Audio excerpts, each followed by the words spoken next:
155 రోజు దేవుని యొక్క వాక్యాన్ని చదువుకుందాం. కీర్తనలు 44 అధ్యాయము. ప్రధాన గాయకునికి కోరాహు కుమారులు చేసినది. దైవ ధ్యానము. దేవా, పూర్వకాలమున మా పితరుల దినములలో నీవు చేసిన పనిని గూర్చి మేము చెవులారా వినియున్నాము. మా పితరులు దానిని మాకు వివరించిరి. నీవు నీ భుజబలము చేత అన్యజనులను వెళ్ళగొట్టి మా పితరులను నాటితివి. జనములను నిర్మూలము చేసి వారిని వ్యాపింపజేసితివి. వారు తమ ఖడ్గము చేత దేశమును స్వాధీనపరుచుకొనలేదు. వారి బాహువు వారికి జయమియ్యలేదు. నీవు వారిని కటాక్షించితివి గనుక నీ దక్షిణ హస్తమే, నీ బాహువే, నీ ముఖకాంతియే వారికి విజయము కలుగజేసెను. దేవా, నీవే నా రాజువు. యాకోబునకు పూర్ణరక్షణ కలుగన ఆజ్ఞాపించుము. నీ వలన మా విరోధులను అణిచివేయుదుము. నీ నామము వలననే మా మీదికి లేచువారిని మేము త్రొక్కివేయుదుము. నేను నా వింటిని నమ్ముకొనను, నా కత్తియు నన్ను రక్షింపజాలదు. మా శత్రువుల చేతిలో నుండి మమ్మను రక్షించువాడవు నీవే. మమ్మను ద్వేషించు వారిని సిగ్గుపరచువాడవు నీవే. దినమెల్లా మేము దేవుని యందు అతిశయపడుచున్నాము. నీ నామమును బట్టి మేము నిత్యము కృతజ్ఞతాస్తుతులు చెల్లించుచున్నాము. అయితే ఇప్పుడు నీవు మమ్మను విడనాడి అవమానపరిచి ఉన్నావు. మా సేనలతో కూడా నీవు బయలుదేరకయున్నావు. శత్రువుల ఎదుట నిలవకుండా మమ్మను వెనుకకు పారిపోజేయుచున్నావు. మమ్మను ద్వేషించువారు ఇష్టము వచ్చినట్లు మమ్మను దోచుకొనుచున్నారు. భోజన పదార్థముగా ఒకడు గొర్రెలను అప్పగించినట్లు నీవు మమ్మను అప్పగించి ఉన్నావు. అన్యజనులలోనికి మమ్మను చెదరగొట్టి ఉన్నావు. అధికమైన వెల చెప్పక ధనప్రాప్తి లేకయే నీవే నీ ప్రజలను అమ్మియున్నావు. మా పొరుగువారి దృష్టికి నీవు మమ్మను నిందాస్పదముగా చేసియున్నావు. మా చుట్టూనున్న వారి దృష్టికి అపహాస్యాస్పదముగాను ఎగతాళికి కారణముగాను మమ్మను ఉంచియున్నావు.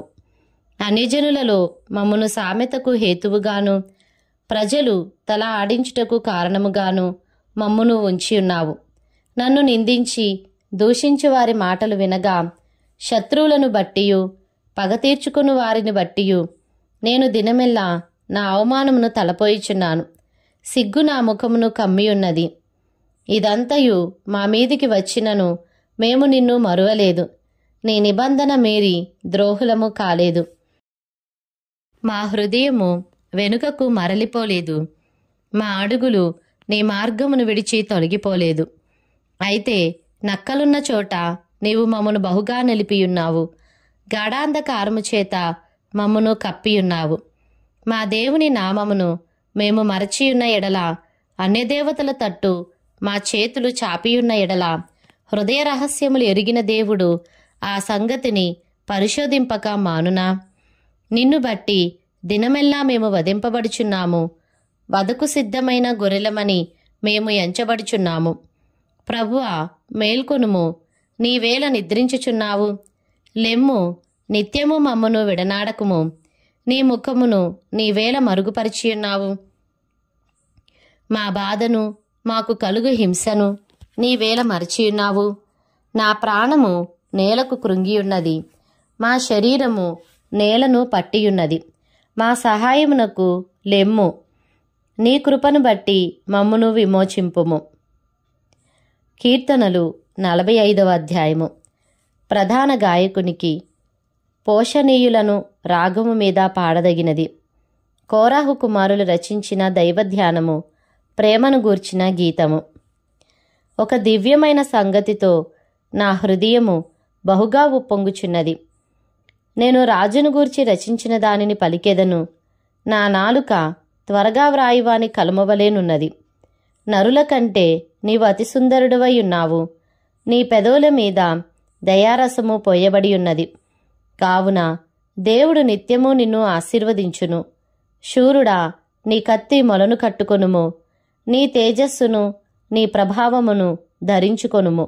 సత్యమును వినయముతో కూడిన నీతిని స్థాపించుటకు నీ ప్రభావమును ధరించుకొని వాహనమెక్కి బయలుదేరుము. నీ దక్షిణ హస్తము భీకరమైన వాటిని జరిగించుటకు నీకు నేర్పును. నీ బాణములు వాడిగలవి, ప్రజలు నీ చేత కూలుదురు. నీ బాణములు రాజు శత్రువుల గుండెలో చొచ్చును. దేవా, నీ సింహాసనము నిరంతరము నిలుచును. నీ రాజదండము న్యాయార్థమైన దండము. నీవు నీతిని ప్రేమించి భక్తిహీనతను ద్వేషించుచున్నావు. కావున దేవుడు నీ దేవుడే చెలికాండ్ర కంటే హెచ్చగునట్లుగా నిన్ను ఆనంద తైలముతో అభిషేకించి ఉన్నాడు. నీ వస్త్రములెల్లా గోపరస వాసనే, అగరు వాసనే, లవంగి పట్ట వాసనే. దంతముతో కట్టిన నగరులలో తంతివాద్యములు నిన్ను సంతోషపెట్టుచున్నవి. నీ దయనొందిన స్త్రీలలో రాజుల కుమార్తెలున్నారు. రాణి ఓఫీరు అపరంజితో అలంకరించుకొని నీ కుడిపార్శ్వమున నిలుచుచున్నది. కుమారి, ఆలకించుము, ఆలోచించి చెవియొగ్గుము. నీ స్వజనమును, నీ తండ్రి ఇంటిని మరువుము. ఈ రాజు నీ ప్రభువు, అతడు నీ సౌందర్యమును కోరినవాడు. అతనికి నమస్కరించుము. తూరు కుమార్తె నైవేద్యము తీసుకొని వచ్చును. జనులలో ఐశ్వర్యవంతులు నీ దయను వెదకుదురు. అంతఃపురములో నుండు రాజకుమార్తె కేవలము మహిమగలది. ఆమె వస్త్రము బంగారు బుట్టా పని చేసినది. విచిత్రమైన పనిగల వస్త్రములను ధరించుకొని రాజునొద్దకు ఆమె తీసుకుని రాబడుచున్నది. ఆమెను వెంబడించు ఆమె చెలికత్తలైన కన్యకలు నీ యొద్దకు తీసుకుని రాబడుచున్నారు. ఉత్సాహ సంతోషములతో వారు వచ్చుచున్నారు. రాజనగరులో ప్రవేశించుచున్నారు. నీ పితరులకు ప్రతిగా నీకు కుమారులుందురు. భూమి అందంతటా నీవు వారిని అధికారులుగా నియమించెదవు. తరములన్నిటను నీ నామము జ్ఞాపకముండునట్లు నేను చేయుదును. కావున జనములు సర్వకాలము నీకు కృతజ్ఞతాస్తుతులు చెల్లించుదురు.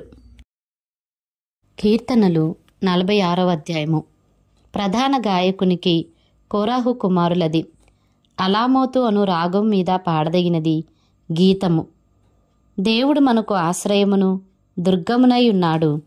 ఆపత్కాలములో ఆయన నమ్ముకొనదగిన సహాయకుడు. కావున భూమి మార్పు నొందినను, నడి సముద్రములలో పర్వతములు మునిగినను, వాటి జలములు ఘోషించుచు నురుగు కట్టినను, ఆ పొంగునకు పర్వతములు కదిలినను మనము భయపడము. ఒక నది కలదు, దాని కాలువలు దేవుని పట్టణమును, సర్వోన్నతిని మందిరపు పరిశుద్ధ స్థలమును సంతోషపరచుచున్నవి. దేవుడు ఆ పట్టణంలోనున్నాడు, దానికి చలనము లేదు. అరుణోదయమున దేవుడు దానికి సహాయము చేయుచున్నాడు. జనములు ఘోషించుచున్నవి, రాజ్యములు కదులుచున్నవి. ఆయన తన కంఠధ్వని వినిపించగా భూమి కరిగిపోవుచున్నది. సైన్యములకు అధిపతియగు యెహోవా మనకు తోడైయున్నాడు. యాకోబు యొక్క దేవుడు మనకు ఆశ్రయమై ఉన్నాడు. యెహోవా చేసిన కార్యములు వచ్చి చూడుడి. ఆయనే భూమి మీద నాశనములు కలుగజేయువాడు. ఆయనే బూదిగంతముల వరకు యుద్ధములు మాన్పువాడు. విల్లు విరుచువాడును, బల్లెమును తెగనరుకువాడును ఆయనే. యుద్ధరథములను అగ్నిలో కాల్చివేయువాడు ఆయనే. ఓరకుండుడి, నేనే దేవుడనని తెలుసుకొనుడి. అనేజనులలో నేను మహోన్నతుడు నగుదును, భూమి మీద నేను మహోన్నతుడు నగుదును. సైన్యములకు అధిపతియగు యెహోవా మనకు తోడైయున్నాడు. యాకోబు యొక్క దేవుడు మనకు ఆశ్రయమై ఉన్నాడు. కీర్తనలు 47వ అధ్యాయము. ప్రధాన గాయకునికి కోరాహు కుమారులు చేసినది గీతము.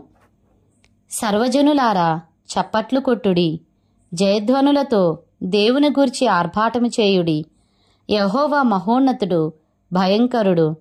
ఆయన సర్వభూమికి మహారాజయ్యున్నాడు. ఆయన జనములను మనకు లోపరుచును, మన పాదముల క్రింద ప్రజలను అనగదొరుక్కును.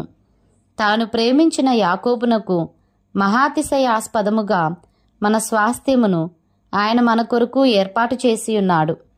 దేవుడు ఆర్భాటముతో ఆరోహణమాయెను, బూరధ్వనితో యెహోవా ఆరోహణమాయెను.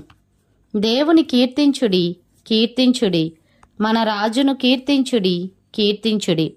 దేవుడు సర్వభూమికి రాజయ్యున్నాడు. రమ్యముగా కీర్తనలు పాడుడి. దేవుడు అన్యజనులకు రాజయ్యున్నాడు. దేవుడు తన పరిశుద్ధ సింహాసనం మీద ఆసీనుడై ఉన్నాడు. జనముల ప్రధానులు అబ్రహాము యొక్క దేవునికి జనులై కూడుకొని ఉన్నారు. భూనివాసులు ధరించుకొను కేడెములు దేవునివి, ఆయన మహోన్నతుడాయను. కీర్తనలు 48వ అధ్యాయము. కోరాహు కుమారులది గీతము. మన దేవుని పట్టణమందు, ఆయన పరిశుద్ధ పర్వతమందు యెహోవా గొప్పవాడును బహుకీర్తనీయుడునై ఉన్నాడు.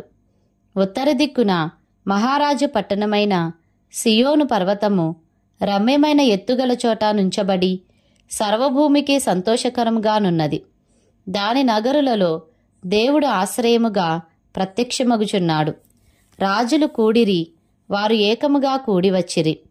వారు దాని చూచిన వెంటనే ఆశ్చర్యపడిని, భ్రమపడి త్వరగా వెళ్ళిపోయిరి. వారచ్చట నుండగా వణుకును, ప్రసవించు స్త్రీ వేదనయు వారిని పట్టెను. తూర్పు గాలిని లేపి తర్షీషు ఓడలను నీవు పగలగొట్టుచున్నావు. సైన్యములకు అధిపతియగు యెహోవా పట్టణమునందు, మన దేవుని పట్టణమునందు మనము వినినట్టుగానే జరుగుట మనము చూచియున్నాము. దేవుడు నిత్యముగా దానిని స్థిరపరిచియున్నాడు. దేవా, మేము నీ ఆలయమునందు నీ కృపను ధ్యానించితిమి. దేవా, నీ నామము ఎంత గొప్పదో, నీ కీర్తియు భూదిగంతముల వరకు అంత గొప్పది. నీ కుడి చెయ్యి నీతితో నిండియున్నది. నీ న్యాయ విధులను బట్టి సియోను పర్వతము సంతోషించునుగాక, యూదా కుమార్తెలు ఆనందించుదురుగాక. ముందు రాబోవు తరములకు దాని వివరము మీరు చెప్పునట్లు సియోను చుట్టూ తిరుగుచు దాని చుట్టూ సంచరించుడి. దాని బురుజులను లెక్కించుడి, దాని ప్రాకారములను నిదానించి చూడుడి. దాని నగరులలో సంచరించి వాటిని చూడుడి. ఈ దేవుడు సదాకాలము మనకు దేవుడై ఉన్నాడు. మరణము వరకు ఆయన మనలను నడిపించును. కీర్తనల గ్రంథము 49వ అధ్యాయము. ప్రధాన గాయకునికి కోరాహు కుమారులది గీతము. సర్వజనులారా ఆలకించుడి. సామాన్యులేమి, సామంతులేమి, ధనికులేమి, దరిద్రులేమి, లోక నివాసులారా మీరందరూ ఏకముగా కూడి చెవియొగ్గుడి. నా నోరు విజ్ఞాన విషయములను పలుకును, నా హృదయ ధ్యానము పూర్ణ వివేకమును గూర్చినదై ఉండును. గూఢార్థము గల దానికి నేను చెవియొగ్గెదను. సితారా తీసుకొని నా మరుగుమాట బయలుపరచెదను. నా కొరకు పొంచువారి దోషకృత్యములు నన్ను చుట్టుకొనినప్పుడు ఆపత్కాలములలో నేనేలా భయపడవలెను? తమ ఆస్తియే ప్రాపకమని నమ్మి తమ ధన విస్తారతను బట్టి పొగడుకొను వారికి నేనేలా భయపడవలెను? ఎవడును ఏ విధము చేతనైనను తన సహోదరుని విమోచింపలేడు. వాడు కుళ్ళు చూడక నిత్యము బ్రతుకున్నట్లు వాని నిమిత్తము దేవుని సన్నిధిని ప్రాయశ్చిత్తము చేయగలవాడు ఎవడునూ లేడు. వారి ప్రాణ విమోచన ధనము బహు గొప్పది, అది ఎన్నటికినీ తీరక అట్లుండవలసినదే. జ్ఞానులు చనిపోదురన్న సంగతి అతనికి కనబడకుండా పోదు. మూర్ఖులును పశుప్రాయులును ఏకముగా నశింతురు. వారు తమ ఆస్తిని ఇతరులకు విడిచిపెట్టుదురు. తమ ఇండ్లు నిరంతరము నిలుచుననియు తమ నివాసములు తరతరములకు ఉండుననియు వారనుకొందురు. తమ భూములకు తమ పేళ్లు పెట్టుదురు. ఘనత వహించిన వాడైనను మనుష్యుడు నిలువజాలడు. వాడు నశించు మృగములను పోలినవాడు. స్వాతిశయ పూర్ణులకును వారి నోటి మాటను బట్టి వారిని అనుసరించు వారికిని ఇదే గతి. వారు పాతాళములో మందగా కూర్చబడుదురు. మరణము వారికి కాపరి అయి ఉండును. ఉదయమున యథార్థవంతులు వారిని ఏలుదురు. వారి స్వరూపములు నివాసము లేనివై పాతాళంలో క్షయమైపోవును. దేవుడు నన్ను చేర్చుకొనును. పాతాళ బలములో నుండి ఆయన నా ప్రాణమును విమోచించును. ఒకడు ధనసంపన్నుడైనప్పుడు వాని ఇంటి ఘనత విస్తరించినప్పుడు భయపడకుము. వాడు చనిపోవునప్పుడు ఏమీ కొనుపోడు. వాని ఘనత వాని వెంట దిగదు. నీకు నీవే మేలు చేసుకొంటివని మనుష్యులు నిన్ను స్తుతించినను తన జీవిత కాలమున నొకడు తన్ను పొగుడుకొనినను అతడు తన పితరుల తరమునకు చేరవలెను. వారు మరి ఎన్నడూనూ వెలుగు చూడరు. ఘనత నుండి ఉండియు బుద్ధిహీనులైన వారు నశించు జంతువులను పోలియున్నారు. కీర్తనలు 50వ అధ్యాయము. ఆసాపు కీర్తన. దేవాది దేవుడైన యెహోవా ఆజ్ఞ ఇచ్చుచున్నాడు. తూర్పు దిక్కు మొదలుకొని పడమటి దిక్కు వరకు భూనివాసులను రమ్మని ఆయన పిలుచుచున్నాడు. పరిపూర్ణ సౌందర్యం గల సియోనులో నుండి దేవుడు ప్రకాశించుచున్నాడు. మన దేవుడు వేంచేయుచున్నాడు. ఆయన మౌనముగా నుండడు. ఆయన ముందర అగ్ని మండుచున్నది. ఆయన చుట్టూ ప్రచండ వాయువు విసరుచున్నది. ఆయన తన ప్రజలకు న్యాయము తీర్చుటకై బలి అర్పణ చేత నాతో నిబంధన చేసుకొనిన నా భక్తులను నా యొద్దకు సమకూర్చుడని మీది ఆకాశమును భూమిని పిలుచుచున్నాడు. దేవుడు తానే న్యాయకర్తయ్యున్నాడు. ఆకాశము ఆయన నీతిని తెలియజేయుచున్నది. నా జనులారా, నేను మాటలాడబోచున్నాను, ఆలకించుడి. ఇశ్రాయేలు, ఆలకింపుము.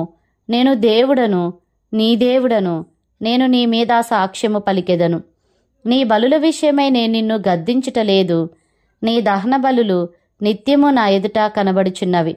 నీ ఇంట నుండి కోడెనైనను నీ మందలో నుండి పొట్టేలనైనను నేను తీసుకొనను. అడవి మృగములన్నీయు 1000 కొండల మీది పశువులన్నీయు నావే గదా. కొండలలోని పక్షులన్నిటినీ నేనెరుగుదును. పొలంలలోని పస్వాదులు నా వశమై ఉన్నవి. లోకమును దాని పరిపూర్ణతయు నావే. నేను ఆకలిగొనినను నీతో చెప్పను. వృషభముల మాంసము నేను తిందునా? పొట్టేళ్ల రక్తము త్రాగుదునా? దేవునికి స్తుతియాగము చేయుము. మహోన్నతునికి నీ మ్రొక్కుబడులు చెల్లించుము. ఆపత్కాలమున నీవు నన్ను గూర్చి మొరపెట్టుము. నేను నిన్ను విడిపించెదను. నీవు నన్ను మహిమపరచెదవు. భక్తిహీనులతో దేవుడు ఇట్లు సెలవిచ్చుచున్నాడు. నా కట్టడలు వివరించుటకు నీకేమి పని? నా నిబంధన నీ నోట వచించెదవేమి? దిద్దుబాటు నీకు అసహ్యము గదా. నీవు నా మాటలను నీ వెనుకకు త్రోసివేసెదవు. నీవు దొంగను చూచినప్పుడు వానితో ఏకీభవించెదవు.